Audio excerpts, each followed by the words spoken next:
Si alguien toma una respiración profunda en este momento, la lógica nos dicta que hay que darle las gracias a los árboles. Pero fíjate, la realidad es que cada segunda respiración que tomamos proviene de algo totalmente invisible. Ujú. Y que suele estar, digamos, bastante lejos. Exacto. Algas microscópicas flotando a miles de kilómetros en medio del océano.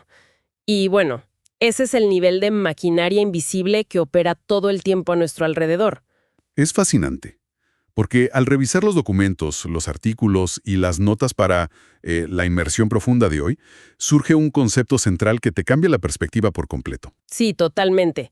Los textos plantean que la Tierra no es solo una gran roca cubierta de elementos aleatorios, no, sino que funciona con la precisión arquitectónica de una inmensa casa compartida. Una casa con planos muy específicos, ¿sí? Tal cual. Y la misión de este análisis, para quienes nos sintonizan, es explorar justamente los planos de esa casa planetaria, entender cómo están estructuradas sus distintas habitaciones. ¿Qué serían los ecosistemas? Exacto. Y descubrir por qué el colapso de un cuarto que parece inútil puede, derribar el techo entero. Y bueno, para leer esos planos correctamente, tenemos que olvidar esa visión tradicional de la naturaleza como un simple paisaje de fondo. No es solo un cuadro bonito. Para nada. Los documentos establecen una división estructural primaria basada en el medio físico. Primero, los ecosistemas terrestres, donde el aire y la gravedad dictan las reglas. Claro. Y luego los ecosistemas acuáticos, donde la densidad del agua lo cambia absolutamente todo.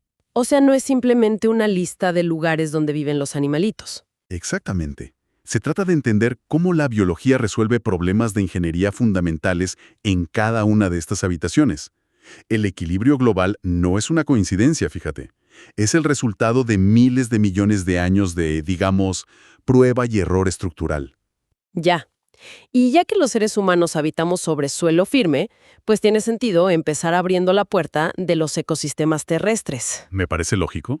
En esta área de la casa, los problemas de ingeniería que mencionas tienen que ver con 3 variables implacables. O sea, la luz, la lluvia y la temperatura. Las reglas del juego, en la superficie. Sí. Y para ver cómo se resuelven esos problemas, los textos nos muestran contrastes que son fascinantes. Por ejemplo, en los bosques tropicales. Como la selva amazónica, claro. Donde llueve de manera torrencial casi todo el año y hace un calor bárbaro. Fíjate que el problema ahí no es la falta de recursos, sino la competencia brutal por la luz. Es que el exceso de recursos genera hipercompetencia. En un bosque tropical, la estructura es puramente vertical. Los árboles crecen a velocidades asombrosas. Buscando salir de la sombra, me imagino. Sí, desarrollan hojas inmensas, súper anchas, para capturar la poca luz que logra atravesar ese dosel superior. ¡Qué locura! Pero claro, si nos movemos a otra habitación terrestre diametralmente opuesta, como los desiertos, el problema se invierte por completo. Totalmente. Allí la eficiencia en el uso de los recursos es lo que define la existencia. Y el desafío físico del desierto no es solo el calor extremo del día. Es la caída libre de la temperatura por la noche. Al no haber humedad en el aire, no hay un manto que retenga el calor diurno. Así que el frío nocturno es brutal. Y ahí es donde yo me pregunto, ¿cómo un organismo sobrevive a ese choque térmico diario? Y encima, a la falta de agua. En los apuntes se menciona a los cactus, pero la duda mecánica es ¿cómo logran físicamente no secarse bajo ese sol fulminante? Bueno, lo resuelven con una adaptación metabólica brillante. La mayoría de las plantas abren unos poros en sus hojas llamados estomas. Los abren durante el día para absorber dióxido de carbono y hacer la fotosíntesis, pero al abrirlos pierden agua por evaporación. En el desierto, hacer eso a mediodía es, una sentencia de muerte. Claro, te deshidratas en segundos. Así que plantas como los cactus invirtieron el horario. Abren sus estomas solo por la noche, cuando el aire es frío y el riesgo de evaporación es mínimo. Espera, ¿respiran de noche para no deshidratarse de día? Exactamente. Absorben el dióxido de carbono en la oscuridad, lo almacenan químicamente en forma de ácido dentro de sus tejidos. ¡Wow! Y luego, durante el día, con los poros herméticamente cerrados para no perder ni una gota de agua, usan la luz del sol para procesar ese ácido y alimentarse. Es una maravilla de la ingeniería. Eso explica la supervivencia en el calor extremo. Pero, ¿qué pasa cuando el reto principal de la habitación es el frío extremo y el peso físico del clima? Ahí entran otros biomas. Sí, porque los documentos hacen una distinción muy clara entre los bosques templados, que pierden sus hojas en otoño, y los bosques de coníferas, los que están mucho más al norte, en zonas casi gélidas. Ujú. Los pinos y abetos no tiran sus hojas. Pero yo digo, ¿por qué? Si el invierno es tan severo, ¿por qué no deshacerse del follaje como hacen los robles para ahorrar energía? Es por una cuestión de, digamos, economía de recursos y arquitectura defensiva. En climas tan al norte, la temporada cálida es demasiado corta. Ya, no les da tiempo. Exacto. Si una conífera tuviera que gastar una energía inmensa en fabricar un set completo de hojas nuevas cada primavera, no sobreviviría. Se quedaría a medias. Sí. Así que retienen sus hojas, pero rediseñaron la forma. Las hojas en forma de aguja tienen una superficie mínima, lo que reduce drásticamente la pérdida de agua en un ambiente donde, fíjate, el agua suele estar bloqueada en forma de hielo. Claro, hay agua, pero está congelada, no la pueden beber. Tal cual.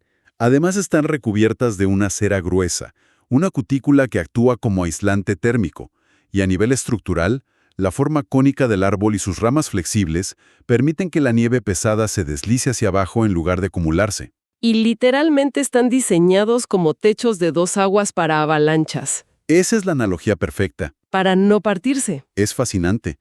Ahora, hay un elemento más en esta planta baja terrestre que mencionan las fuentes, y tiene que ver con zonas como las praderas, las sabanas e incluso la tundra. Las grandes planicies. Ajá, donde dominan los pastos o el suelo está parcialmente congelado. Se hace mucho énfasis en las raíces. Y es loco porque solemos enfocarnos en lo que crece hacia arriba, pero aquí el papel principal ocurre bajo tierra. Es que las raíces son la red de contención de la casa.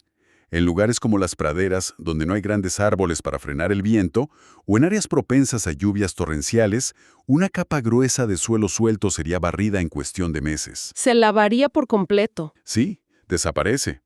Las raíces de los pastizales forman una malla tridimensional increíblemente densa que atrapa y estabiliza la tierra. Son el ancla mecánica que previene la erosión masiva. Ujú. En la tundra, esto es aún más extremo. El suelo está permanentemente congelado a cierta profundidad. El famoso permafrost, ¿no? El permafrost, exacto. La capa superficial se descongela muy levemente en verano, permitiendo que crezcan musgos y líquenes que retienen el poco sustrato disponible antes de que vuelva a congelarse. Básicamente, sin esa red de raíces en la superficie, la lluvia y el viento dejarían la casa en los puros cimientos de roca viva. Literalmente en la roca. Pero bueno, por más que la superficie firme nos parezca inmensa, hay que dar un giro radical a la perspectiva que proponen estos documentos. Porque si seguimos con los planos de la casa, resulta que el suelo firme abarca menos del 30% del terreno. Es la minoría de la propiedad, por así decirlo. Totalmente. Para entender el verdadero motor que mantiene este lugar funcionando, hay que cruzar la puerta hacia el agua. Los ecosistemas acuáticos son el medio más abundante. Y aquí, pues el aire es reemplazado por un fluido denso. Y al cambiar de medio, la variable que define quién vive y cómo funciona cada espacio ya no es la lluvia, obviamente. Claro, ya están bajo el agua. Exacto. La variable clave ahora es la concentración de minerales, específicamente la salinidad. Esto crea dos grandes distritos. El primero es el de agua dulce, con ríos, arroyos, lagos y humedales. Ujú. Los ríos manejan el agua en constante movimiento físico, esculpiendo la roca a su paso. Pero la atención de los textos se centra mucho más en los lugares donde el agua se estanca, como los humedales, ciénagas o pantanos. Y aquí tengo que hacer una pausa, porque cuando las fuentes describen a los humedales como el sistema primario de filtrado, el riñón o la plomería de agua limpia de la tierra, a mí me genera un poco de disonancia. ¿Por la apariencia visual? Sí, o sea, físicamente un pantano se ve turbio, lleno de lodo y materia en descomposición. ¿Cómo es mecánicamente posible que un área que visualmente parece agua sucia sea el lugar de purificación más eficiente de la naturaleza? Una densidad enorme de tallos, raíces y vegetación. Ya, es como una barrera de frenado. Exacto. Esto frena bruscamente la corriente. Y al perder velocidad, la gravedad hace su trabajo. Todas esas partículas pesadas caen al fondo y quedan atrapadas en el lodo. O sea, se asientan. Se asientan, sí. Y segundo, ocurre la limpieza química. Las plantas adaptadas a estas zonas, junto con bacterias específicas en sus raíces, son capaces de absorber excesos de nutrientes peligrosos. ¿Cómo qué tipo de cosas? Pues como el nitrógeno de los fertilizantes agrícolas que arrastra la lluvia e incluso metales pesados. Lo procesan y lo inmovilizan en sus propios tejidos. Entonces, el agua que finalmente logra salir al otro lado del humedal avanza sin esa carga tóxica. Impresionante.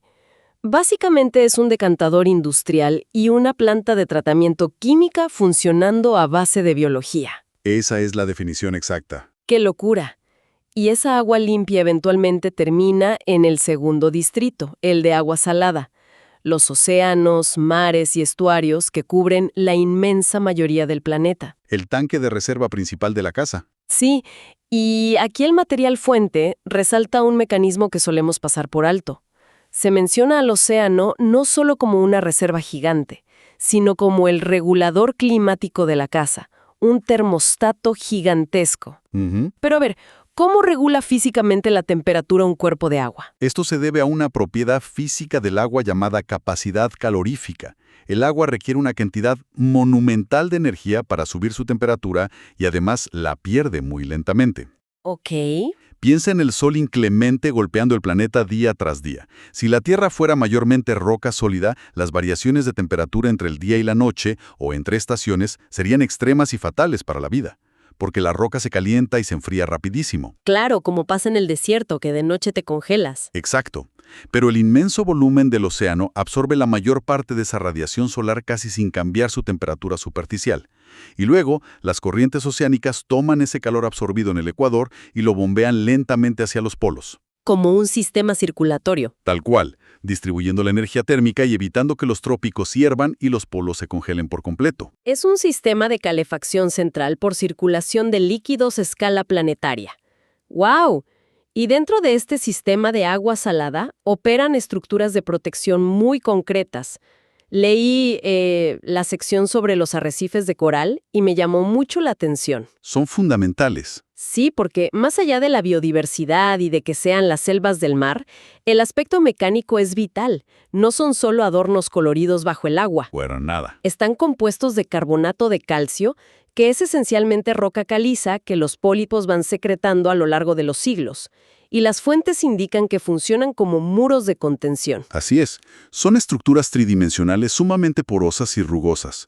Cuando una ola oceánica impulsada por una tormenta viaja hacia la costa con una energía destructiva masiva, choca primero contra la estructura del arrecife. Y ahí se frena. Esa fricción física rompe la ola bajo la superficie, disipando hasta el 97% de su energía antes de que llegue a la playa. ¡Qué bárbaro! Imagínate, sin esa barrera calcárea, la erosión costera arrasaría con islas enteras y modificaría la geografía continental a un ritmo catastrófico. Es que, retomando la primera idea del recorrido, esto nos devuelve a la premisa central de nuestro análisis. Estamos viendo habitaciones especializadas. El bosque filtra el aire, el humedal limpia el agua, el océano regula la temperatura. Y las raíces y corales evitan que todo se desmorone. Exacto. Pero, a ver, si observamos bien la naturaleza a simple vista, los límites no son paredes sólidas. Si los ecosistemas son tan distintos entre sí, ¿por qué no están separados por líneas exactas? O sea, ¿por qué la naturaleza no respeta estas divisiones y permite una comunicación constante entre ellos? La naturaleza son zonas de transición, gradientes donde las condiciones cambian paulatinamente. La interdependencia es, de hecho, la regla absoluta aquí. La arquitectura de esta casa exige que los flujos de energía y materia crucen de una habitación a otra todo el tiempo. El ciclo del agua es el ejemplo más evidente de esto. Claro, lo que nos enseñan en la escuela. Sí, la evaporación masiva que ocurre en la superficie del océano es transportada por las corrientes de aire atmosféricas hacia los continentes. Allí precipita como lluvia para alimentar a los bosques tropicales terrestres o para reabastecer los lagos de agua dulce. Entonces, el agua que corre por el Amazonas, fíjate, es agua oceánica reciclada por la atmósfera. Literalmente.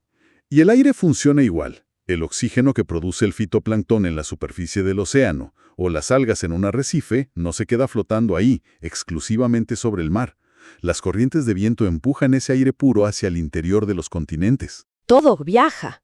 Pero las notas de la investigación introducen un tercer factor de interconexión que, a mi parecer, es mucho más activo que el agua o el aire. Me refiero a los seres vivos. Los grandes viajeros de la casa. Sí, porque los animales no solo habitan las habitaciones, son los vectores físicos que transportan materiales. Funcionan como los correos logísticos de la biosfera. Hay procesos fascinantes de transferencia energética. Considera, por ejemplo, el salmón. Ah, claro, el viaje del salmón. Nace en un río de agua dulce, luego migra hacia el océano salado donde pasa la mayor parte de su vida acumulando biomasa, nutrientes marinos, fósforo. Y crece un montón ahí en el mar. Exacto. Y luego, guiado por su instinto, nada de regreso río arriba hacia el ecosistema terrestre acuático original para reproducirse y morir. Allí, depredadores como los osos sacan a esos salmones del agua. Se alimentan de ellos en el bosque y dejan los restos y sus desechos en la tierra. Ese proceso inyecta nitrógeno y fósforo, que provienen de las profundidades oceánicas, directamente en las raíces de los grandes árboles de coníferas. O sea que un pino en las montañas está hecho, en parte, de material biológico ensamblado en el océano. Totalmente. ¡Qué locura! Esa imagen rompe totalmente con la idea de que los biomas son lugares cerrados o independientes. Pero, a ver, aquí quiero plantear una objeción, o al menos un punto de duda sobre la fragilidad de este sistema que presentan los textos. A ver, cuéntame. Si la interconexión es tan amplia a nivel global, algunos podrían argumentar que la naturaleza es lo suficientemente robusta como para absorber daños locales.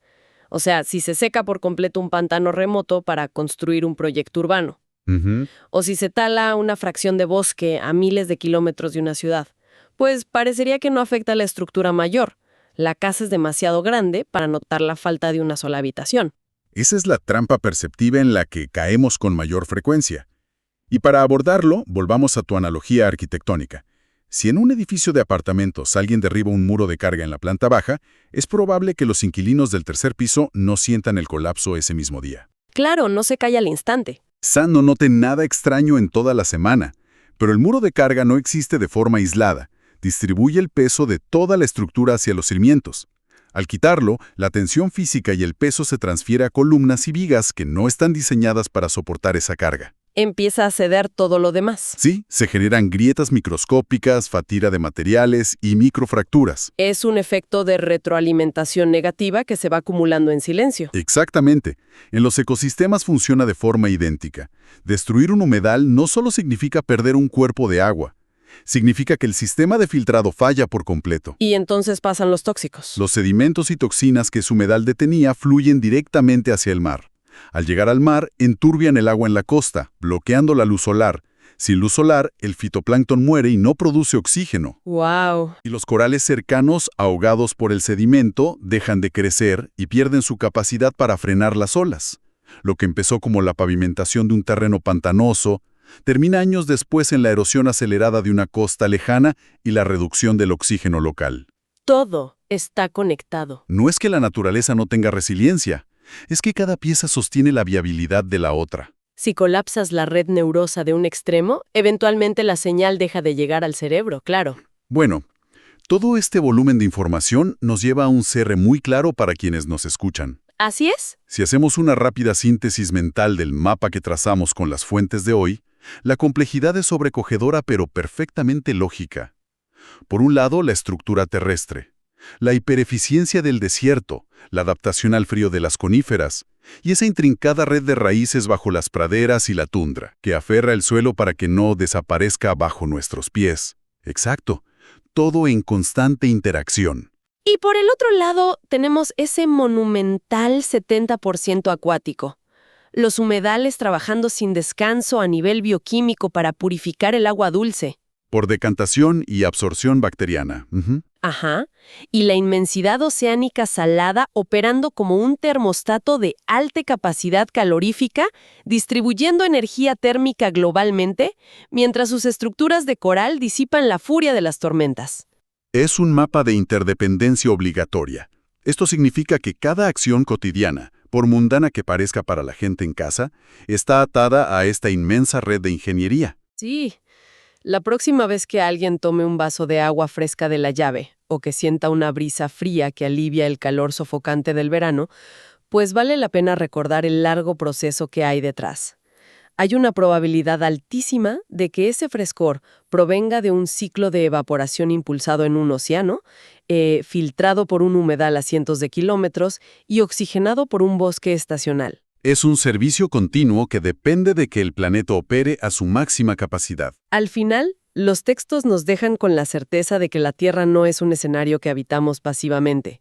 Las personas operan dentro de esta maquinaria y de forma inevitable alteran los flujos bioquímicos de todas estas habitaciones. Somos actores muy pesados en el sistema. Y eso abre una puerta final para la reflexión personal de quienes han seguido nuestra sesión hoy. Hablábamos de cómo los osos y los salmones actúan como vectores, transportando nutrientes del mar al bosque, reforzando la estructura de la casa.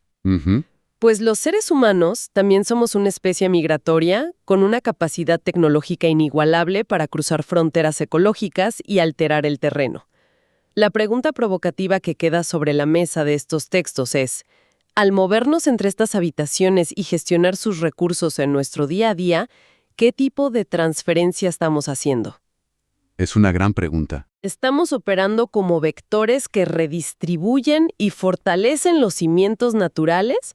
¿O estamos simplemente pavimentando las rutas de la biodiversidad y bloqueando la plomería del planeta con concreto y toxinas? Es una invitación a mirar más de cerca cómo cada decisión encaja o choca frontalmente con el meticuloso diseño arquitectónico de nuestra gran casa compartida.